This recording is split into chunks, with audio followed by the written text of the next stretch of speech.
বাংলাদেশ জাতীয়তাবাদী দল বিএনপির চেয়ারপারসন সাবেক সফল 3বারের প্রধানমন্ত্রী আফসিন দেশনেত্রী মরহুমা বেগম খালেদা জিয়ার আত্মার মাগফিরাত কামনা করে 7 নম্বর ওয়ার্ডে বিএনপির অঙ্গ সংগঠন আয়োজিত এই দোয়া উপস্থিত প্রধান অতিথি ও বিশেষ অতিথি সামনে ও মুরব্বী ভাই ও ছোট ভাই ফাদার আলম মাহবুব আসসালামু আলাইকুম।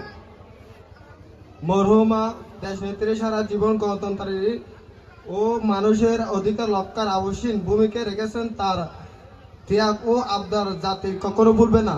বেগম খালেদা জিয়া বলেছেন, দেশের বাইরে আমার কোনো ঠিকানা নাই, এটাই হলো আমার ঠিকানা।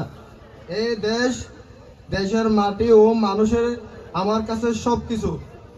গত বুধবারে দোয়া মাহফিলে ইউনূস ভাই একটা কথা বলছে, তখন থেকে আমার একটা কথা মনে পড়ে গেছে। 23 তারিখ ডিসেম্বর 2023 আমি নির্বাচনে ভোট বর্জন লিফলেট বিতরণ করা হয়েছে। তার মধ্যে থেকে 2 জন গ্রেপ্তার করা হয়েছে। আমার মা কথাটা শোনার পর বাড়ি থেকে যখন গিয়েছি,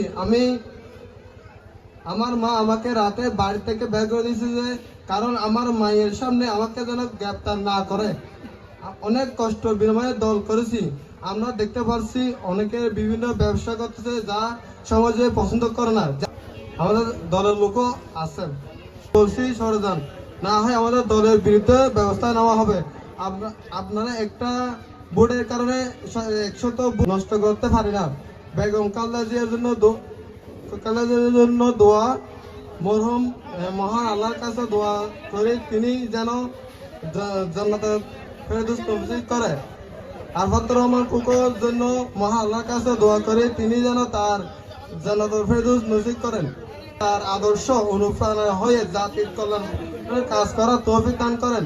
বাসকা থেকে 4বার সাবেক সংসদ সদস্য ও সফল মন্ত্রী আলহাজ জাফর ইসলাম চৌধুরী মহান আল্লাহর কাছে দোয়া করে তিনি যেন জান্নাতুল ফেরদৌস নসিব করেন। আলহাজ জাফর ইসলামের সুযোগ্য ছোট সন্তান চট্টগ্রাম 16 ধারা শীর্ষে মনোনীত প্রার্থী মিশকাতুল ইসলাম চৌধুরী পাপায়ের জন্য দোয়া করবেন।